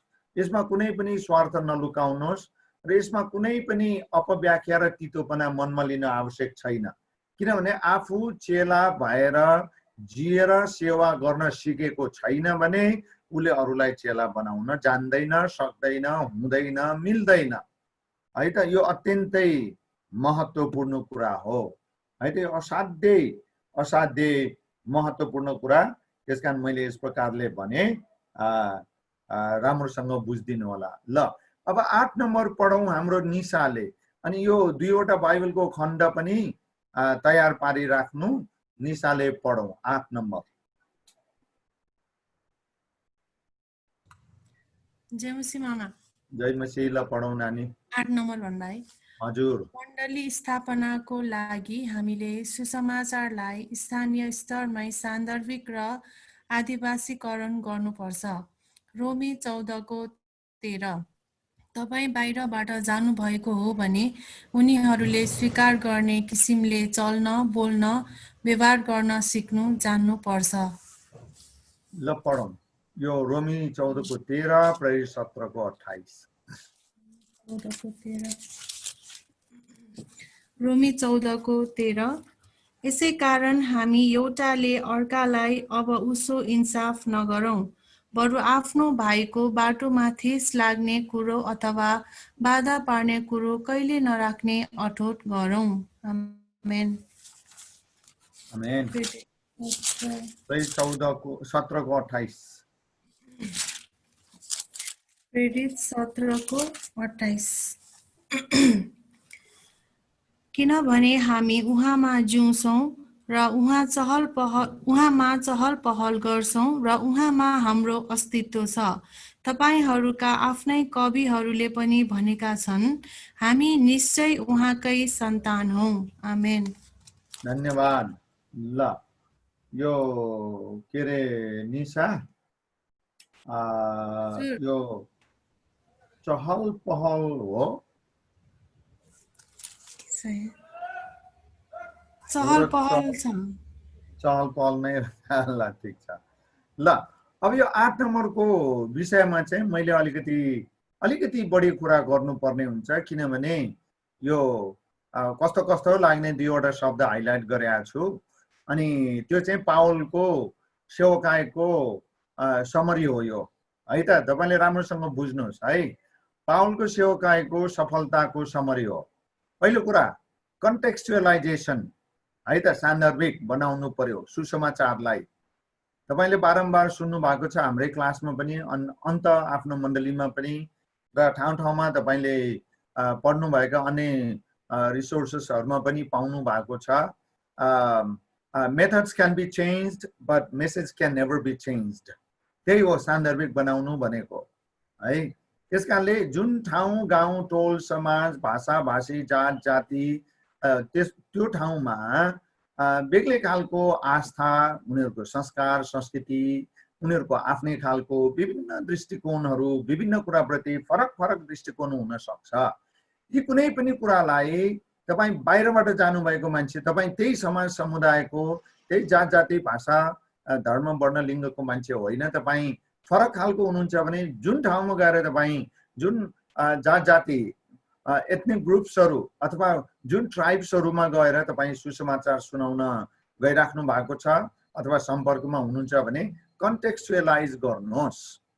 यो पाउलको हो यो प्रिन्सिपल, कुरा बुझ्नु, उसको लाइफबाट हामीले देखे, उसको सेवकाईबाट हामीले देखेको कुरा कन्टेक्स्चुअलाइज गर्नुहोस्। अनि महात्मा गान्धीले के भनेको छ भने इन्डियामा क्रिस्टियानिटी किन फेल भयो भन्ने सन्दर्भमा महात्मा गान्धीको एउटा भनाइ संसारभर नै प्रचलित छ, मिसनरीहरूको वोटमै जुन्या हुन्छ। महात्मा गान्धीले के भन्छ भने भारतीय गमलामा पश्चिमा फुलको बोट ल्याएर नरोप्नुहोस् भन्छ है, मार्मिक भनाइ हो। भारतीय गमलामा पश्चिमा फुलको बोट ल्याएर नरोप्नुहोस् भन्छ। अब तपाईले बुझ्नुहोस् यो भनाइको मर्म के हो, यो चाहिँ कन्टेक्स्चुअलाइज गर्ने हो। त्यसकारणले सुसमाचारलाई तपाईले सम्बन्धित गाउँ ठाउँका मानिसहरू जुन व्यक्तिको सम्पर्कमा हुनुहुन्छ, जसलाई सुसमाचार सुनाउने प्रयासमा तपाईँ हुनुहुन्छ भने उसको सोच विचार, उसको गाउँ टोल समाज, उसको धारणा दृष्टिकोण व्यवहार आस्था सबै कुरालाई बुझेर सान्दर्भिक बनाउनुहोस्। अनि यो आदिवासीकरण, अब यो आदिवासीकरण भनेको तपाईलाई अचम्म लाग्छ के भने यो राजनीतिक शब्द होइन। अनि यो कन्टेक्स्चुअलाइज गर्नु भन्ने एउटा कुरा भयो। अनि यो चाहिँ इन्डिजिनस भनेर भन्छ है, जुन ठाउँका मानिसहरूको बीचमा तपाईँ सुसमाचार सुनाउन जानुहुन्छ, यो चाहिँ इन्डिजिनियनाइजेसन भन्छ है त। यो इन्डिजिनियनाइजेसन भन्छ। यो त्यो भनेको के हो त भन्दा जुन जात भाषा धर्म वर्ण लिङ्गका मान्छेहरू, अब जस्तो सदा जातिहरू भनौँ न हाम्रो तल मधेसतिर, अनि माथि उत्तरतिर थकालीहरू कहाँ भनौँ न उदाहरणको लागि। अब यी आदिवासीहरूको बीचमा गएर तपाईँ सुसमाचारको सेवा, परमेश्वरको राज्यको वृद्धि विस्तारको सेवामा लागिराख्नु भएको छ भने उनीहरूको कल्चरको बारेमा, उनीहरूको सोसियल स्ट्रक्चरको बारेमा, उनीहरूको वर्ल्ड भ्यूको बारेमा, उनीहरूको रिलिजियस सिस्टमको बारेमा धेर थोर तपाईले जानकारी लिन आवश्यक हुन्छ, ताकि तपाईको प्रस्तुतिकरण, सुसमाचारको प्रस्तुतिकरण चाहिँ उनीहरूको सदियौंदेखि चलिआएको सिस्टमलाई भत्काउने खालको नहोस्। त्यसो गर्दा के हुन्छ त भन्दा उनीहरूले तपाईलाई रिजेक्ट गरिदिन्छ। किनभने आस्थामा चोट परेपछि, यो भावनामा चोट परेपछि मान्छेलाई शरीरमा चोट परेको भन्दा पनि ठुलो अर्थमा लिन्छन्। त्यसकारणले गर्दा कन्टेक्स्चुअलाइज गर्नुहोस् र इन्डिजिनियनाइजेसन, इन्डी के भन्न पनि गाह्रो है, इन्डिजिनियस मान्छेहरूकै उनीहरूको ऊ अनुसार सोच विचार अनुसार गर्नुहोस्। त्यसकारण उनीहरूले चल्ने बोल्ने खाने व्यवहार गर्ने भन्दा फरक किसिमले अथवा भनौँ उल्टो किसिमले त्यसलाई नाश गर्नुपर्छ, त्यसलाई तिमीहरूको यो कुरालाई भत्काउनुपर्छ, यो हुँदैन भनेर विरोधी तरिकाले होइन। तर सुसमाचार कहिले पनि बदलिँदैन, तर त्यो प्रस्तुतिको तरिका चाहिँ बदलिन्छ। त्यसकारण सान्दर्भिक बनाएर सुनाउनुहोस् भन्न खोजेको है त। अनि पावलले पनि यो रोमीको 14:13 र 17:28 यिनै कुराहरू भन्दैछ। यो 17:28 चाहिँ तपाईले सरसर्ती पढ्दाखेरि जति सरल जस्तो लाग्छ, त्यसको मर्म तपाईले सोचे जति सरल छैन। किनभने यो खण्ड जहाँबाट मैले यो कोट गरेको छु, यो खण्ड चाहिँ अत्यन्तै ठुलो अर्थ बोकेको खण्ड हो। यो पावलले अरियापागस भन्ने एथेन्सको अरियापागस भन्ने ठाउँको लेक्चर हो पावलको सुसमाचारको। अनि त्यो चाहिँ विद्वान बुद्धिजीवीहरू मात्रै भेला भएर तर्क वितर्क बहस गर्ने स्टेजलाई चाहिँ उसले प्रयोग गरेर यहाँनिर बोलिराखेको हो। अनि यहाँनिर चाहिँ सुसमाचारलाई उसले एथेन्सवासीहरू र त्यहाँ उपस्थित मासलाई कसरी कन्टेक्स्चुअलाइज गरेको छ, इन्डिजिनियनाइज कसरी गरेको छ भन्ने कुराको यो राम्रो असल मोडेल हो। है त। तपाईहरु पढ्नुहोस्, विचार गर्नुहोस्। ल अब मदन 9 नम्बर पढिदिनु। मदन बाबु। हाम्रो प्राथमिकता भनेकै सुसमाचार नसुनेकालाई सुनाएर प्रभुमा ल्याउनु हो। मण्डली स्थापनाको सेवाका लागि नमिल्ने चाल व्यवहार बोली काम कसैसँग कहिले केही नगर्नुहोस्। धन्यवाद। उनीहरू जुन जातिको बीचमा, जुन समुदायको बीचमा गएर तपाईँ सुसमाचारको सेवा गरेर परमेश्वरको राज्य त्यहाँ ल्याउने मेहनतमा, प्रयासमा हुनुहुन्छ भने तपाईको चाल व्यवहार बोली काम सबै उनीहरूको वे अफ लाइफ, उनीहरूको माथि भने जस्तै उनीहरूको कल्चरमा ठेस लाग्ने खालको चाहिँ नहोस्, है त। उनीहरू जस्तै भइदिनुहोस् भन्न खोज्या। तपाईलाई सबभन्दा बढी रिलेट गर्न सजिलो तरिका चाहिँ के हो भने भाषा हो। उनीहरूले बोल्ने एक दुईवटा शब्द, दुई चारवटा शब्द बोलिदिनु भयो अथवा अझ धेरै बोलिदिनु भयो भने त्यहाँ रिलेट हुन्छ, उनीहरूले एक्सेप्ट गर्न उनीहरूलाई सजिलो हुन्छ। अनि त्यसपछि अरू विभिन्न कुराहरू, यो मिसनसँग सम्बन्धित प्रिन्सिपल्सहरू हुन् यिनीहरू। त्यसकारणले भाइ बहिनीहरू तपाईले पनि यो कुरालाई बुझिदिनुहोस्, है त। परमेश्वरको राज्यको वृद्धि विस्तारको निम्ति पाउलको लाइफबाट, उसको मिसनको सेवाबाट हामी पनि कन्भिक्ट हुने कुराहरू चाहिँ यी हुन्। अब हामीहरू 10औं अथवा अन्तिम कुरा पढ्दैछौँ। कर्ण भाइले पढिदिनुहोस् 10 नम्बर चाहिँ।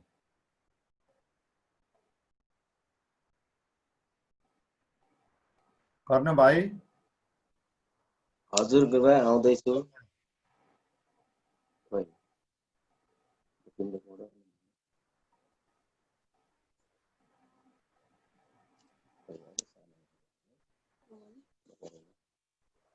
तपाईको अहिलेको मण्डलीमा सुसमाचार प्रचार गरेर मण्डली स्थापना गर्न दर्शन मिसनद्वारा प्रेरित भएका र सोही अनुसारका निर्णयहरू गर्ने हृदयद्वारा निर्देशित र परिचालित नीति निर्माता र निर्णय गर्न अगुवाहरू हुनुपर्छ। ल आकृति, धन्यवाद।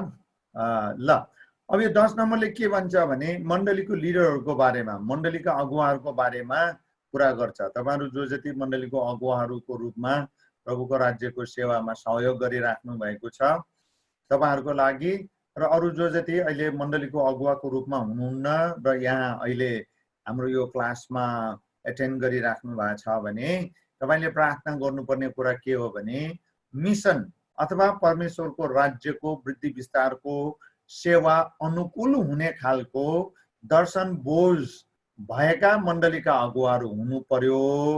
अनि त्यस पश्चात अनि परमेश्वरको राज्यको वृद्धि विस्तारको निम्ति अनुकूल र आवश्यक निर्णयहरू उनीहरूले गर्न सक्नु पर्यो र त्यस्तो खालको लिडर्सहरू चाहिँ चर्चमा हुनु पर्यो, मण्डलीमा हुनु पर्यो।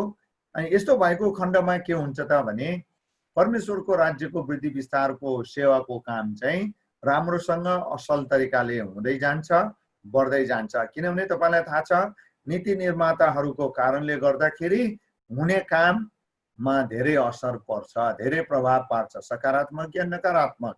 त्यसकारणले चर्चको मण्डलीको अगुवाहरू तपाईले यो 13 अध्यायमा, प्रेरितको 13 अध्यायमा पढ्नु भयो भने एन्टिओखको मण्डलीले त्यही गर्छ, पवित्र आत्माको आवाज सुन्छ अनि उनीहरूले पाउल र सिलासलाई मिसनरीको रूपमा पठाउँछ। ल हामी अगाडि बढ्दै जाउँ, अब धेरै कुरा नगरौँ, थोरै कुरा गरौँ र त्यसपछि हामी प्रश्न जिज्ञासाहरू छ भने त्यस बारेमा थोरै कुराकानी गरेर अर्को आइतबार भेट्नेछौँ, है त। ल अब यो अहिले हामीले हेर्न लागेको कुरा चाहिँ के हो त, पावलको मिसनको सेवा, मण्डली स्थापनाको उसको अभियानबाट हामीले बुझ्नुपर्ने चाहिँ मण्डली स्थापनाका स्ट्रक्चरहरू, के अरे प्याटर्नहरू, पावलले कसरी मण्डली स्थापना गर्यो त, त्यसको ढाँचा खाका अथवा प्रारूपहरूको बारेमा चाहिँ अहिले हामी छोटो कुराकानी गर्नेछौँ, है त। अनि त्यसपछि हामी जे गर्नुपर्छ गरौँला, है त। ल अब पदम बाबुले पढ्नु पर्ला यो खण्ड चाहिँ के भन्छ यो प्रेरितको 16 अध्यायको 12 देखि 15 मात्रै पढौँ।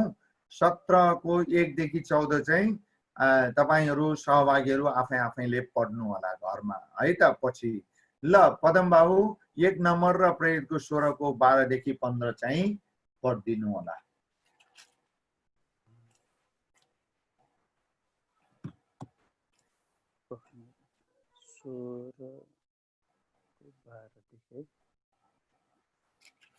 जिम्मेवार व्यक्तिहरूलाई सुसमाचार सुनाउने जोड केन्द्रित। प्रेरित 16 को 12 देखि 15 सम्म। र त्यहाँबाट फिलिपीमा पुग्यो जो माकेडोनियाको प्रमुख सहर र रोमी उपनिवेश पनि हो। हामी त्यस सहरमा केही दिन बस्यौं। अब सबातमा सहरको ढोकाबाट बाहिर नदी किनारमा गयो, किनकि त्यहाँ प्रार्थना गर्ने ठाउँ छ। अनि हामीले अनुमान लगाएका थियौं र त्यहाँ हामी बस्यौं र जम्मा भएका स्त्रीहरूसँग बातचित गर्न लाग्यौं। अनि थियातिरा सहरकी निवासी बैजनी वस्त्रको व्यापार गर्ने लिडिया नामकी एउटी ईश्वर भक्त स्त्रीले आफ्नो वचन सुनिन्, हाम्रा वचन सुनिन्। पावलले बोलेका कुरा ध्यानसँग सुनुन् भनेर प्रभुले तिनको हृदय खोलिदिनु भयो। जब तिनी र तिनका घरका सबैको बप्तिस्मा भयो, तब तिनले हामीलाई बिन्ती गरिन्, यदि तपाईहरूले मलाई प्रभुकी विश्वासिनी ठान्नुहुन्छ भने मेरो घरमा आएर बस्नुहोस्। र तिनले हामीलाई कर लगाइन्। ल धन्यवाद। यो 17 को 1 देखि 14 सम्म चाहिँ यो थेसलोनिकीमा गएर पावलले के गर्यो भनेर तपाईले पढ्नु होला है त। अब यहाँनिर यो 1 नम्बरले पावलको मण्डली स्थापनाको प्याटर्नबाट तपाई हामीले सिक्नुपर्ने के त भने हामीले सुसमाचार सुनाउँदा यस्तो मान्छेहरूलाई टार्गेट बनाएर प्रार्थना गरेर सुनाऊ कि त्यो व्यक्तिको त्यो गाउँ टोल समाजमा प्रभाव धेरै होस्।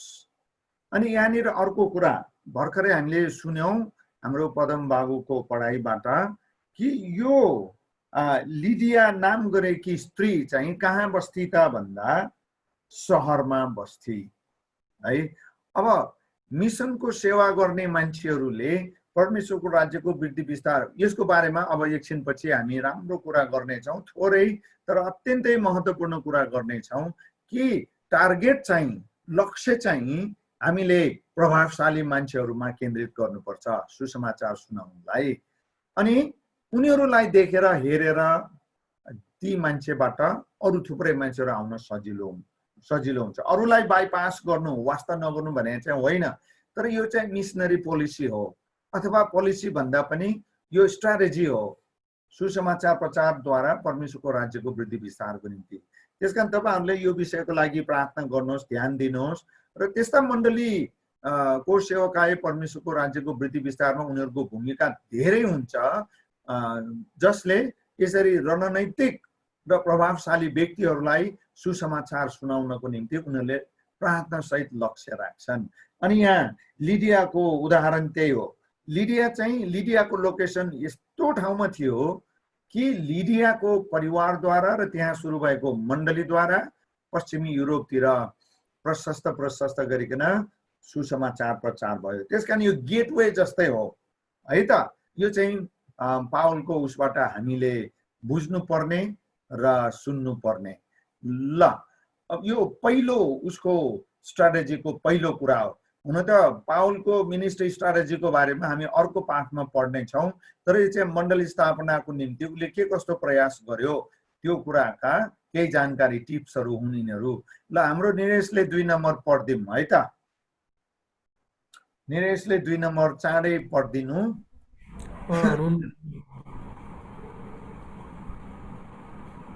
निरेश अङ्कल हुनुहुन्न त्यो हुनुहुन्न। ल मदन बाबु पढौँ।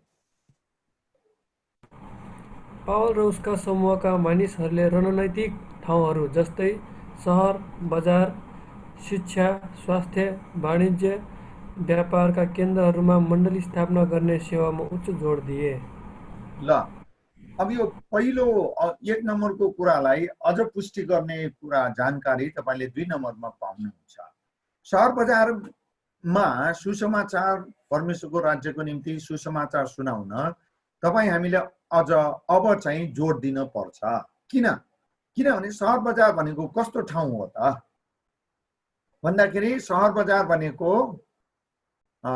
शिक्षाको केन्द्र हो, स्वास्थ्य केन्द्रहरू हुन्छन्, त्यहाँ औषधि पसलहरू अनि व्यापार पसल दोकानहरू धेरै हुन्छन्, खुद्रा पसल डिलर्सहरू हुन्छन् आदि इत्यादि। अनि यी विभिन्न कुराहरू हुनुको परिणाम चाहिँ के हो त भन्दा त्यो ठाउँमा मान्छेहरूको चहल पहल ओहोर दोहोर धेरै हुन्छ। एक अनि अर्को कुरा चाहिँ पेरिफेरी भन्ने कुरा तपाईहरुले बुझ्नुहुन्छ कि बुझ्नुहुन्न? बुझ्नुहुन्छ भन्ने आशा छ मेरो। कुनै पनि सानो होस् या ठुलो होस्, कुनै पनि शहरको आफ्नो पेरिफेरी हुन्छ, उसको इन्फ्लुएन्स एरिया हुन्छ। त्यसकारणले जब तपाईले सहर बजारका मान्छेहरूलाई लक्षित गरेर सुसमाचार प्रचारको रणनीति बनाउनुहुन्छ भने त्यो पेरिफेरीमा, त्यो गाउँ, त्यो सहर बजारको पेरिफेरीमा पनि सजिलै सुसमाचार पुग्छ। यो चाहिँ रणनैतिक कुरा हो। त्यसकारण यो कुरा चाहिँ पावलको सेवकाईबाट हामी यसरी बुझ्न सक्छौं है त। ल अब सञ्जित बाबुले पढौं 3 नम्बर। पावलले घरेलु मण्डलीको अवधारणालाई जोड दिएर प्रत्येक परिवारमा सुसमाचार पुर्याउने रणनीति अनुसार सेवा अगाडि बढाए। धन्यवाद। अब यहाँ पावलको तेस्रो परमेश्वरको राज्यको वृद्धि विस्तारको खाका, उसको ढाँचा चाहिँ के थियो त भन्दा पहिला घरमा संगति सुरु गर्ने, विश्वासीको घरमा, घरेलु मण्डली हाउस चर्च भन्थे पहिलो शताब्दीमा। प्रेरितको दोस्रो अध्यायको 42 देखि तपाईले पढ्नुभयो भने त्यहाँ पनि पाउनुहुन्छ। ठाउँ ठाउँमा घरको मण्डली भनेर पावलले सम्बोधन गरेको तपाईले बाइबललाई राम्रोसँग पढ्नु भएको छ भने त्यहाँ बुझ्नुहुन्छ। त्यसकारणले हामीले पनि तपाईले पनि कुनै पनि ठाउँमा परमेश्वरको राज्यको वृद्धि विस्तारको पहिलो खुड्किलो चाहिँ सुसमाचार हो भने दोस्रो खुड्किलो चाहिँ ग्रहण गरेकाहरूको घरमा संगति सुरु गर्नुहोस्, घरेलु मण्डलीको सुरुवात गर्नुहोस् पहिला, हो कि? अनि त्यो परिवारमा सुसमाचार प्रचार हुन्छ, त्यो व्यक्तिबाट त्यो परिवारमा सुसमाचार प्रचार हुन्छ। अनि तपाईलाई अचम्म लाग्छ होला, जब त्यो परिवारले सबैले प्रभुलाई पाउँछन् तब उनीहरुका आफन्तहरूले प्रभुलाई पाउँछन्। त्यसकारण त्यो परिवार चाहिँ बेस हुन्छ, न्युक्लियस हुन्छ। अनि तपाईलाई भनौं, तपाईले विचार गर्नु पनि भएको होला, मैले भनेपछि झन् छाङ्ग हुन्छ होला। कुरा चाहिँ के हो भने तपाईको मण्डलीको वर्तमान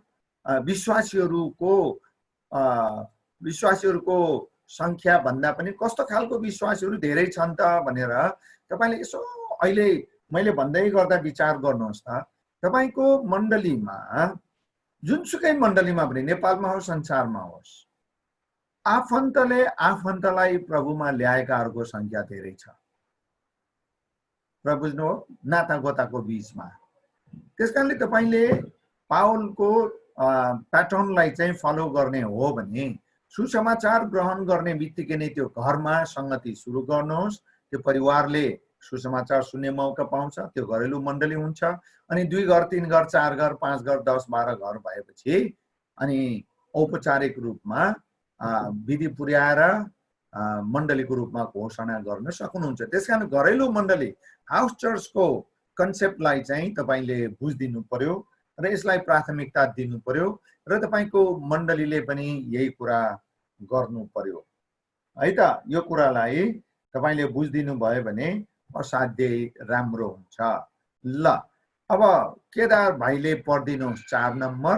अनि यो बाइबलको खण्ड चाहिँ पढ्नु पर्दैन, तपाईको रेफरेन्सको लागि मात्रै मैले यहाँ राखेको हुँ, आफै पढ्नुहोस्। ल 4 नम्बर पढ्नुहोस् केदार भाइ। सुसमाचार सुनाउने गाउँ सहर बस्तीका मानिसहरूका सुनाइ बुझाइ र सजिलै स्वीकारका लागि उनीहरूका रहन सहन सोच समाज संस्कार जीवनशैली अनुसार सान्दर्भिक बनाएर प्रचार गर्ने। सुसमाचारको सन्देश कहिले बदलिन्न, तर प्रस्तुतिको शैली भन्ने व्यक्ति ठाउँ आवश्यकता अनुसार सुहाउँदो बनाउनु पर्छ। प्रेरित 14 अध्याय र 16 अध्याय भने है त, 2 अध्याय भने यो। धन्यवाद केदार भाइ। ल यसको बारे यो 4 नम्बरको कुराको बारेमा हामीले यस अघि पनि थोर बहुत कुरा गरिसकेका हुनाले तपाईले बुझिसक्नुभयो होला भन्ने आशाका साथ हामी अर्को बुँदातिर जान्छौँ। अनि यो सुसमाचार सुनाउने गाउँ सहर बस्तीका मानिसहरू जहाँ सुकेका जो सुकेका किन हुन् किन नहुन्, उनीहरूको यो सोच विचार रहन सहन जीवनशैली संस्कार आदिको बारेमा बुझिसकेपछि अनि ठ्याक्कै रिलेट गर्ने भन्छ क्या यस्तोलाई। कन्टेक्चुअलाइज गर्ने भनेको सरल भाषामा रिलेट गर्ने। उनीहरूले गरिआएको कुरासँग जोडेर तपाईँले सुसमाचार प्रस्तुत गर्नुभयो भने अत्यन्तै सजिलो हुन्छ र उनीहरूले पनि स्वीकार गरिहाल्छन् भन्ने कुरा हो। पाउलले यो प्रेरितको 17 अध्यायमा ठ्याक्कै नै यही नै गरेका छ। तपाईँले राम्रोसँग पढ्नु होला है त। ल अब यसो घडी पनि हेरौँ र होस्टसँग मैले सोध्नु पर्छ। मदन पदम सृष्टि अगाडि बढौँ कि यहीँ रोकौँ?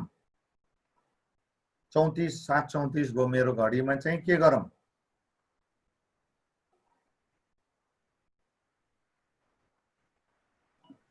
कति समय लाग्छ होला तपाईको? होइन आज त सकिँदैन। यो शीर्षक एउटा सकेर छोडौँ कि कसो गरौँ? हजुर मदन पदम यहीँ रोक्नुभयो नि हुन्छ कि आज? मदन चाहिँ के भन्छ त? 3 जनाको अब ऊ हेरौँ। तपाईको अनुसारले नै गर्नुभयो हुन्छ, हामीले त आउँदैन छन्। मदन कता गयो त बाबु? हुन्छ एउटा सकाउने भए सकाइदिन्न। ल ठिक छ, धन्यवाद। ल अब सरसर्ती गरौँ है त। आधुनिक विश्वका लागि मण्डली स्थापनाका केही नमुनाहरू पाउलको प्याटर्नबाट हामीले जे सुन्यौँ सिक्यौँ त्यसैलाई फलो गर्दै अहिलेको विश्व संरचना, अहिलेको परिस्थिति, अहिलेको अवस्थालाई विचार गर्दाखेरि अहिलेको कल्चर तपाईलाई थाहा छ अहिले दुईवटा कुराको बीचमा धेरै भ्रम छ, वेस्टर्नाइजेसन र मोडर्नाइजेसन। यहाँ मैले यो बहसको लागि प्रश्न उठाएँ भने तपाईहरु धेरै लामो समयसम्म बहसमा अड्किनुहुन्छ। अहिलेको यो हाम्रो एसियाली देशहरू, पूर्वीय देशहरू यो मोडर्नाइजेसनमा छ कि वेस्टर्नाइजेसनमा छ? अनि दुवै पक्ष त्यतिकै बलियो बुँदाहरू छन्। तर तपाईले मैले बुझ्नुपर्ने चाहिँ यो अहिले वेस्टर्नाइज पनि भइराखेकै छ र मोडर्नाइज पनि भइराखेकै छ।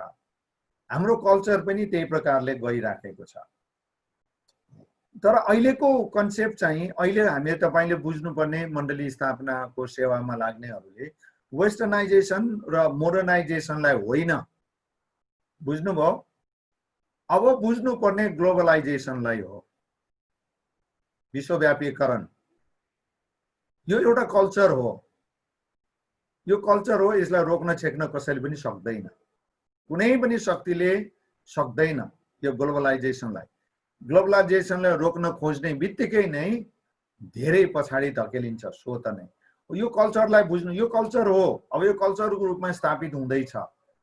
यस अवस्थामा परमेश्वरको राज्यको वृद्धि विस्तारको सेवामा समर्पितहरूले कसरी अगाडि बढाउनु पर्छ त प्रभुको सेवाको वृद्धि विस्तार? पाउलको लाइफबाट हामी के सिक्न सक्छौं त?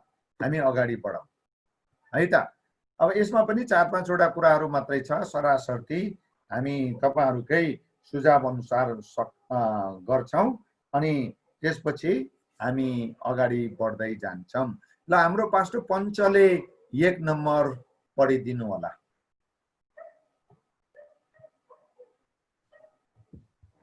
एक, कार्यक्रममा केन्द्रित मण्डली स्थापना।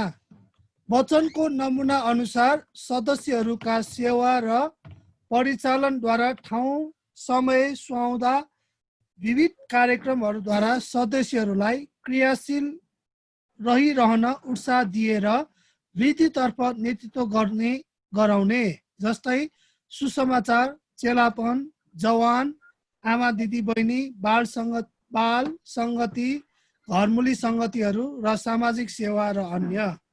ल अब यो चाहिँ प्रोग्राम सेन्टर्ड मण्डली स्थापनाको परमेश्वरको राज्यको वृद्धि विस्तारको अभियानको पहिलो कन्सेप्ट हो है त। त्यसकारण तपाईको मण्डलीमा अहिले भएकाहरूको उमेर समूहलाई ख्याल गरेर, योग्यतालाई ख्याल गरेर, उनीहरूको स्ट्याटसलाई समाजमा, चर्चमा उनीहरूको स्ट्याटसलाई ख्याल गरेर उनीहरूलाई इन्गेज गराउनु पर्यो। सुन्नुहोस् है, इन्गेज गराउनु पर्यो परमेश्वरको सेवाको काममा। र उमेर समूह र उनीहरूको स्ट्याटसलाई हामीले के अरे ट्यापिङ गर्नु पर्यो भन्छन् क्या। यो जुन उमेरको हो त्यही उमेरको मान्छेसँग सुसमाचार सुनाउनको निम्ति क्रियाशील बनाउन सक्यो भने अनि परमेश्वरको राज्यको वृद्धि विस्तार हुन्छ। त्यसकारण कार्यक्रममा केन्द्रित अवधारणालाई पनि तपाईँ मैले बुझ्नु पर्यो है त। अनि यहाँनिर थोरै उदाहरण दिइएको छ, यसभन्दा अरू थप पनि हुन सक्छ, ठाउँ हेरेर, साइज हेरेर हुन सक्छ। त्यसकारण तपाईहरु जो जति इन्गेज हुनुहुन्छ अहिलेको उसमा तपाईले यो कुरालाई विचार गर्नु पर्यो, बुझ्नु पर्यो। यो कार्यक्रममा केन्द्रित मण्डली स्थापनाको अभियानलाई पनि अगाडि बढाउनु पर्छ। अनि यो भनेको यस प्रकारले गर्ने हो भनेर थोरै जानकारी यहाँनिर दिइएको छ। ल 2 नम्बर चाहिँ हाम्रो पास्टर तेजबहादुर भाइले पढ्दिन म अनुरोध गर्दैछु। पास्टर तेजबहादुर भाइ हुनुहुन्छ? ल पढ्दिनुस्। हजुर गुरुबा। उद्देश्य केन्द्रित मण्डली स्थापना। मण्डलीका 5 उद्देश्यहरूमा केन्द्रित रहेर सेवा गर्नु मण्डलीको स्थापना गर्ने हो। 5 उद्देश्यहरू सुसमाचार, आराधना, चेलापन, संगति र सामाजिक सेवा, मण्डली भित्र र बाहिरकाहरू बीचको। ल धन्यवाद। अब पहिला चाहिँ कार्यक्रम केन्द्रित, अब पहिलो कन्सेप्ट चाहिँ, दोस्रो कन्सेप्ट चाहिँ उद्देश्य केन्द्रित मण्डली स्थापना हुनु पर्यो। अब यो उद्देश्य केन्द्रित भन्नाले त्यो उद्देश्य केन्द्रित मण्डलीको उद्देश्यहरू चाहिँ के हो त भन्दा सुसमाचार हो।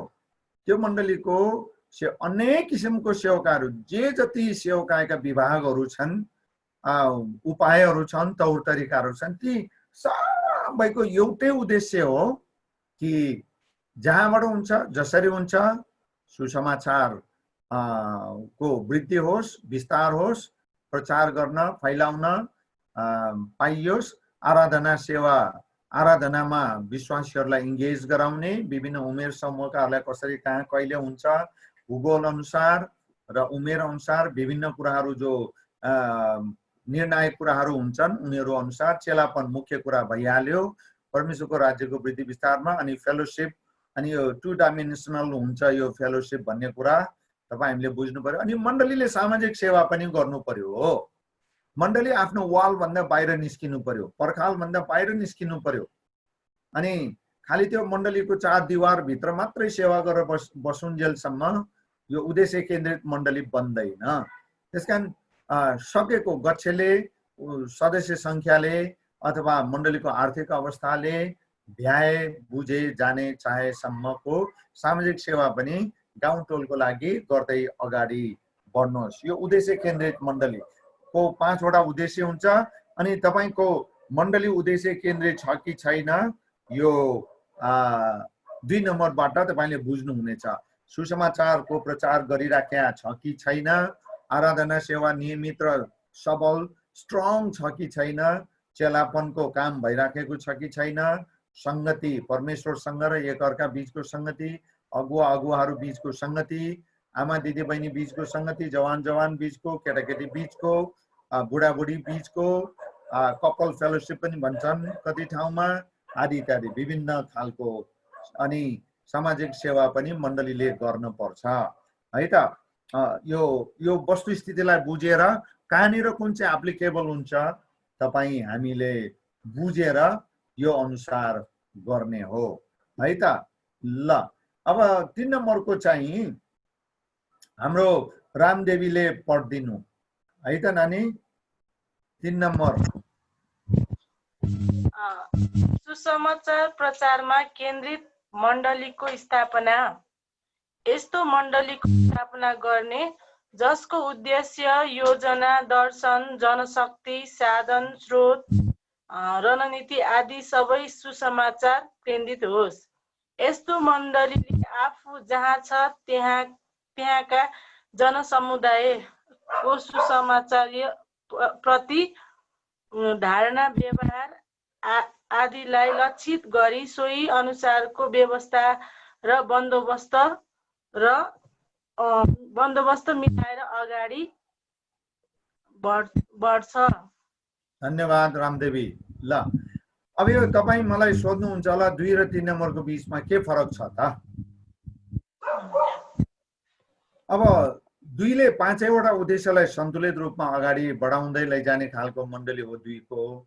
3 को चाहिँ सुसमाचारलाई जे गर जसो गर जता गर सुसमाचारलाई प्रवर्धन गर्ने खालका काम कुराहरू मात्रै उसले गर्ने उसको पहिलो उद्देश्य हुन्छ हो। त्यसकारणले मण्डलीलाई यो प्रकारले पनि अगाडि बढाउन सकिन्छ।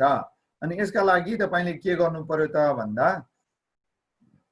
अब मण्डलीको उद्देश्य मण्डलीलाई थाहा दिनु पर्यो, योजना, दर्शन, जनशक्ति अनि त्यसको व्यवस्थापन गर्नु पर्यो, अनि साधन स्रोत आदिको बन्दोबस्त पनि यसका लागि अगुवाहरूले मिलाइदिनु पर्यो र यसै अनुसारको रणनीतिलाई पनि अगाडि बढाइदिनु पर्यो। अनि यहाँनिर अर्को कुरा तल भन्न खोजेको के हो भने त्यहाँका जनसमुदायको सुसमाचार प्रतिको चाहना, धारणा, व्यवहार आदिलाई लक्षित गरी सोही अनुसार जुन ठाउँमा सुसमाचार प्रचारको उद्देश्य छ तपाईहरुको अथवा तपाईहरुको मण्डलीको, त्यो ठाउँ अनुसारको त्यो ठाउँका मान्छेहरुको चाहना, धारणा, व्यवहार आदिलाई बुझेर त्यसलाई मिट गर्ने किसिमको उद्देश्य बनाएर सुसमाचारलाई अगाडि बढाउनुहोस्। त्यसकारणले यो 3 नम्बरको चाहिँ यस प्रकारले सुसमाचार प्रचार गर्ने मण्डली बनाउने हो। ल 4 नम्बर सञ्जित भाइ पढिदिनु।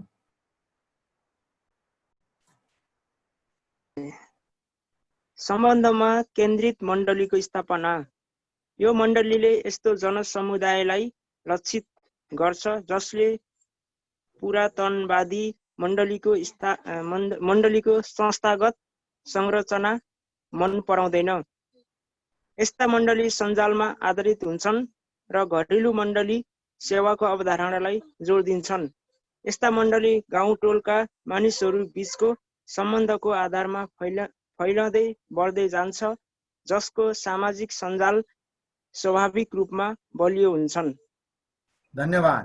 ल अब चौथो अवधारणा चाहिँ सम्बन्धलाई जोड दिने मण्डली तपाईले बनाउनु पर्यो। अनि यो भनेको के हो त भन्दा यो पुरातनवादी मण्डली भनेर मैले यहाँ भन्न खोजेको कुरा के हो भने यो पुरानो संस्थागत मण्डली कस्तो हुन्छ भने उनीहरूले बाहिरको सम्बन्ध, सुसमाचार प्रचार र परमेश्वरको राज्यको वृद्धि विस्तार भन्दा आफ्नो संरचना, आफ्नो परम्परा र गरिआएको कुरा, पुस्तौंदेखि चलिआएको कुरामा मात्रै बढी प्राथमिकता दिन्छन् र केही पनि बदलाव परिवर्तन गर्न चाहन्नन्। परमेश्वरको वचन अनुसार मेल खाने खालकै भए तापनि, प्रभुको वचनले अनुमति दिएकै कुराहरू भए तापनि आफ्नो मण्डलीको परम्परालाई बढी जोड दिन्छन् हो। अब यस्तो मण्डलीले परमेश्वरको राज्यको वृद्धि विस्तारको सेवामा त्यति धेरै काम गर्न सक्दैन। त्यसकारणले सञ्जालमा आधारित मण्डलीको स्थापना गर्नु पर्यो। सञ्जाल भनेको सम्बन्ध हो, नेटवर्क। मण्डलीको आफ्नो नेटवर्क चाहिँ हुन पर्यो भन्न खोजेको यो। अनि जुन मण्डलीको नेटवर्क हुन्छ त्यो मण्डली चाहिँ बलियो हुन्छ है त। अनि जुन मण्डली बलियो छ त्यो मण्डलीको सेवकाई पनि बलियो हुन्छ। त्यसकारण आफ्नो मण्डलीको नेटवर्क, सञ्जाल, सम्बन्धमा जोड दिनु पर्यो। अनि यस्तो मण्डलीले विस्तृत रूपमा प्रभुको सेवा गर्दै प्रभुको राज्यको वृद्धि विस्तारमा सशक्त रूपमा उनीहरू अगाडि बढ्न सक्छन्। त्यसकारणले यो सम्बन्धमा केन्द्रित मण्डली। अनि यो चाहिँ इन्टरनल र एक्सटर्नल भन्ने हुन्छ यसमा। इन्टरनल भनेको आफ्नो समूहको चर्च, आफ्नो समूहभित्रको सम्बन्ध, अनि त्यसपछि छरछिमेकमा भएका वरिपरिमा भएका मण्डलीहरूको सम्बन्ध, अनि त्यसपछि गएर गाउँ टोल प्रभुलाई नपाएका मानिसहरू, समूह सङ्गठन, क्लबहरू, अब यो सोसियल इन्स्टिट्युसन्सहरू भन्छन्, यस्ताहरूसँगको सम्बन्धलाई पनि यस्तो खालको मण्डलीले विस्तार गर्दै लान्छ। अनि त्यो मण्डली स्वाभाविक रूपमा बलियो हुन्छ र सेवकाई पनि बलियो हुन्छ। बुझ्नु भएको छ है यो चौथो नम्बर। अब हामी अन्तमा आइपुगेका छौँ यो शीर्षक अन्तर्गत, र यसलाई चाहिँ हाम्रो पास्टर पञ्चले पढिदिनु पर्ला, अनि हामी अगाडि बढौँ है त। ल 6 नम्बर।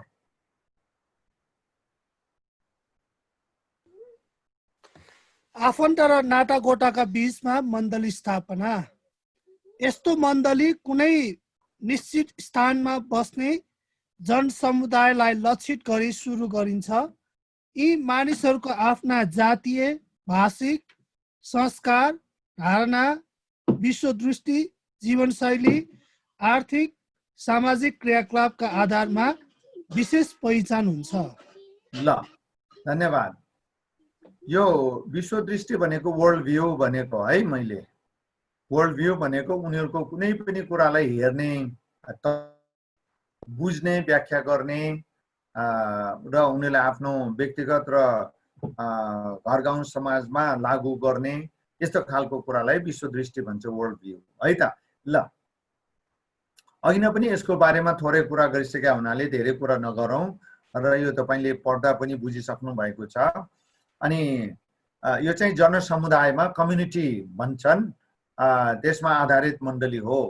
अनि त्यहाँको त्यो कम्युनिटीको, त्यो समुदायको संरचनालाई तपाईँले विचार गर्नु पर्यो। त्यहाँ मण्डली स्थापनाको अभियान तपाईँ चाल्दै हुनुहुन्छ भने पावलले पनि त्यस्तै गरेको थियो। जातीय संरचना, भाषिक संरचना कस्तो छ, उनीहरूको संस्कार, धारणा, विश्वदृष्टि, जीवनशैली, आर्थिक, सामाजिक आदि आदि। अनि यी कुराहरूलाई धेर थोर बुझिसकेपछि तपाईले कम्युनिटी चर्च त्यहाँनिर स्थापना गर्न सक्नुहुन्छ, जसले आफन्तहरूको बीचमा सुसमाचार प्रचार गरेर थुप्रै मान्छेहरूलाई प्रभुमा ल्याएर परमेश्वरको राज्यको वृद्धि विस्तार गर्छन्। त्यसकारणले यो कुरालाई फेरि एकचोटि रिपिट गरौँ।